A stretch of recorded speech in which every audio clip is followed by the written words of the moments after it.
Yes, on est de retour sur le plateau de la radio en direct avec Miniman et Xanthi qui nous ont rejoints. Soyez les bienvenus, messieurs. Merci bien, merci pour l'invitation. Vous avez joué à 17h sur le Dub Factory, vous aujourd'hui, c'est bien ça, 17h 17h30, ouais. 17h30, comment a été la vibes pour vous? Énorme. Énorme. Ouais. C'était pas votre première fois, hein, toi Miniman, tu étais déjà venu? Non, c'était la première. Ah, c'était la première, d'accord. Xanthi, pour toi? Ma toute première, ouais. Toute première, et alors. Incroyable vibes, incroyable énergie, un public d'enfer, une organisation au top. Des techniciens, un plateau à l'affût, super expérience.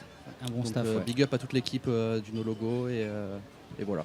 Parmi toutes vos collaborations, vos relations que vous pouvez avoir dans la musique, est-ce que c'était une scène dont on vous avait parlé, qui vous tenait à cœur de venir jouer? Oui, tout à fait. Donc, la vibes était cool. Ouais. Moi, je sais qu'il y a un No Logo, il y en a deux. Il y en a un, parce que moi, je suis à côté de Nantes. Ouais. Donc, malheureusement, j'ai pas pu aller à celui-là, mais bien heureusement, j'ai pu venir à celui-là. Alors, les deux n'ont absolument rien à voir. Hein. Ouais, je sais. C'est deux entités bien différentes. Et bien Du coup, c'est deux organisations différentes. C'est deux organisations différentes et on tient à ce que les gens sachent que c'est deux choses très différentes. Pourquoi vous avez le même nom alors? Ah, ça, on en parlera en antenne si tu veux. Ça ne te regarde pas. Voilà, non, mais évidemment, il y a une longue histoire. D'accord, on passerait finalement assez peu de temps à discuter de votre musique là-dessus. Donc voilà, on peut parler des moucherons. Non, bien sûr, Miniman, toi, ça fait depuis les années 2000 que tu es considéré comme un pionnier du dub français. Ouais. Quels ont été tes premiers amours qui t'ont mené à cette musique? Féminin ou... musicaux. C'est le roots, quoi, en fait. Toute la scène jamaïcaine et puis surtout la scène anglaise. Ouais. La scène déjà naissante avec Iration Stepa. Ouais. Parce que moi, en fait, j'ai vraiment pris goût à cette musique quand j'ai découvert Iration Stepa en 97 à Finsbury Park. C'est dans un parc à Londres où j'ai pu les voir en live. À l'époque, ils jouaient à date. Donc avec Denis Routikal à la basse. Et ça m'a explosé à tous les niveaux, quoi. L'essence, le son était massif. Pour moi, c'était une première, quoi. Et je venais déjà d'un milieu son de système avant en France, mais c'était de la techno. Parce que la première musique son de système qui est apparue en France, c'était pas en termes de son de système, c'était pas le dub, c'était la techno, quoi. Donc j'avais déjà ce côté son de système, et j'avais envie de m'orienter vers autre chose. Et c'était aussi une période charnière de ma vie où j'avais besoin de découvrir beaucoup de choses comme la spiritualité. Et donc je trouve que ça correspondait complètement quand je suis revenu d'Angleterre. Je me suis dit, c'est ça que je veux faire, quoi. Toi, Xanthi, comment tes premiers amours se sont faits justement autour de cette musique? Moi, de base, je suis plus dans le trip-hop. J'avais déjà mon projet Xanthi il y a longtemps qui était plus typé trip-hop.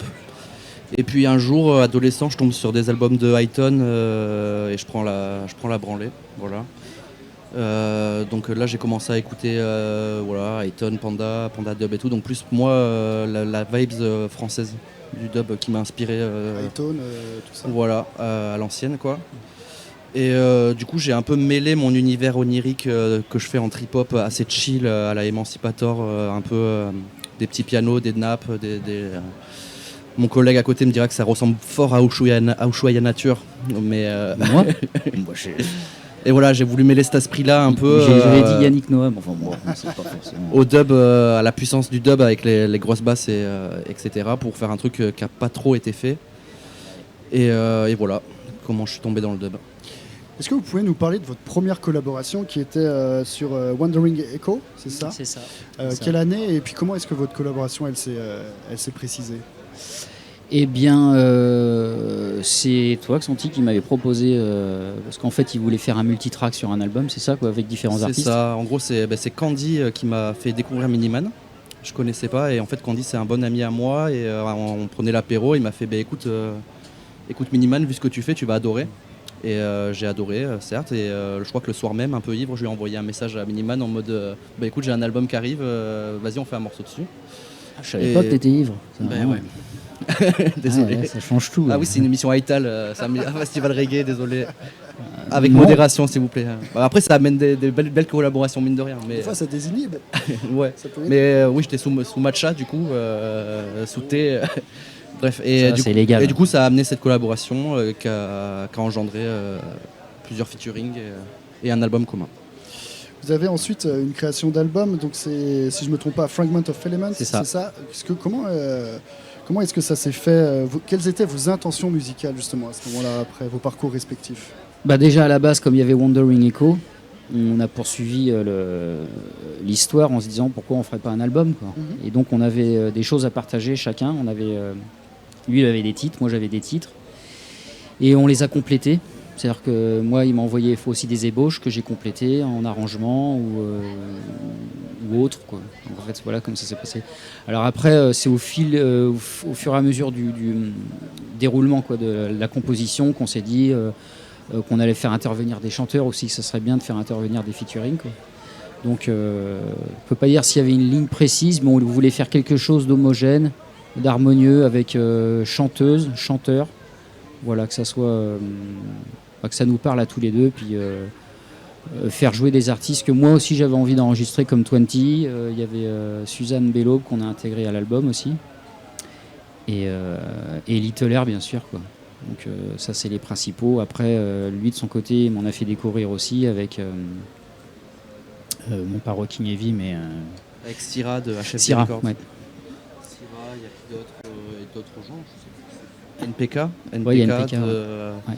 Un artiste, et Janice Anton. Ok, vous aviez toute une collaboration déjà précédente à vos projets communs qui vous a permis ensuite de mettre ça ensemble. En fait, moi j'avais jamais travaillé avec ces chanteurs, hein, sauf Rocking Heavy, avec laquelle j'ai sorti aussi un single récemment qui fait partie d'un album, Dub Journée. Ce single c'est Burning to the Night, et donc c'est Miss Cocoa. C'est la seule avec laquelle j'avais travaillé, sinon les autres c'était une première. D'accord. Ouais. Comment est-ce qu'elle fonctionne, votre approche qui mêle instruments classiques et production digitale? Comment est-ce que vous arrivez à articuler tout ça?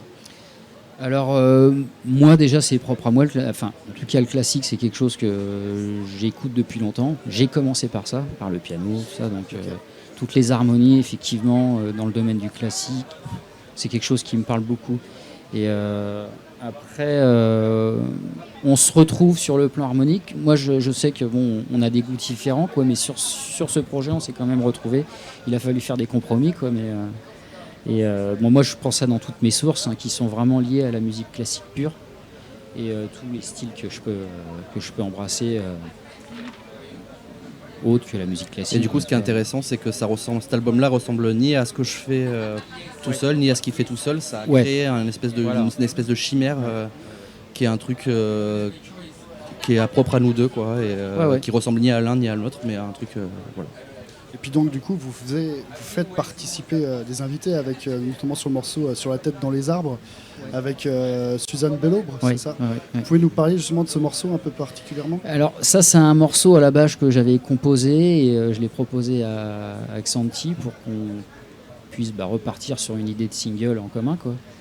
Et surtout moi à la base ce morceau, il y a une structure un squelette assez simple, mais j'ai voulu mettre en valeur le côté violoncelle, le côté un peu lancinant.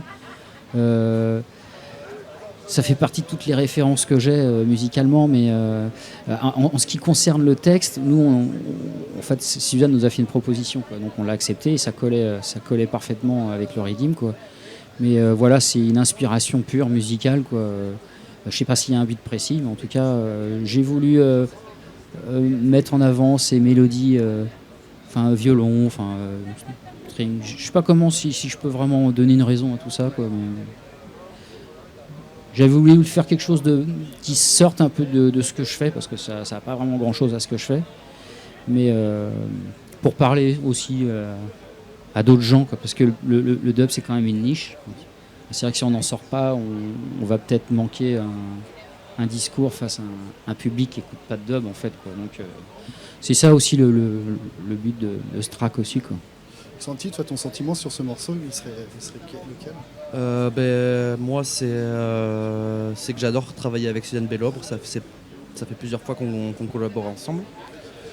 Et j'adore comment elle écrit, j'adore comment elle chante. C'est très pop, c'est très. En fait, chacun de ces mots fait ressortir une image. Et je trouve ça très fort. Et du coup, quand il m'a dit qu'il avait lui aussi fait un truc avec elle, qu'il me l'a proposé, j'étais là, j'ai même pas réfléchi, quoi. Avec elle, ça tourne trop bien. C'est une belle personne. Et puis c'est très simple, c'est presque enfantin, mais voilà, c'est beau. C'est pas immature. Voilà. C'est ça que j'aime bien. C'est très agréable de travailler avec elle. Après le projet Fragment of Elements, est-ce que vous avez des nouveaux projets, des remixes, des collaborations, des formats live, des dub sessions, je sais pas, qu'est-ce que... Non, c'est bon, moi j'arrête. Ouais, j'en ai marre de ces blagues de merde. Il me fatigue. Déjà, en commun, pour l'instant, ce serait joué parce qu'on a quand même fait un travail en amont qui nous permettrait d'avoir... On a un outil pour pouvoir le proposer, quoi, donc... À proprement dit, sur des nouvelles productions, moi j'ai des nouvelles choses qui sont sorties, Xanthi aussi. Ça va venir tôt ou tard. De toute façon, c'est des milieux où on se croise, je vais sortir un album, j'ai pensé à lui, on va faire une collab dessus. Ouais. Et puis finalement, on en fait 2, et puis après on en fait 3. Bon, on fait un EP. Enfin, ça, on laisse les choses se faire. Sans forcément vous donner une échéance. On se force rien. C'est ça. Je travaille avec un autre Bordelais, par contre, en ce moment. C'est Candy. Pardon. Pardon. Je sais, j'ai osé. Je prends mal. Mais je le dis parce que voilà, j'ai des témoins, quoi. Allez, fais ta pub.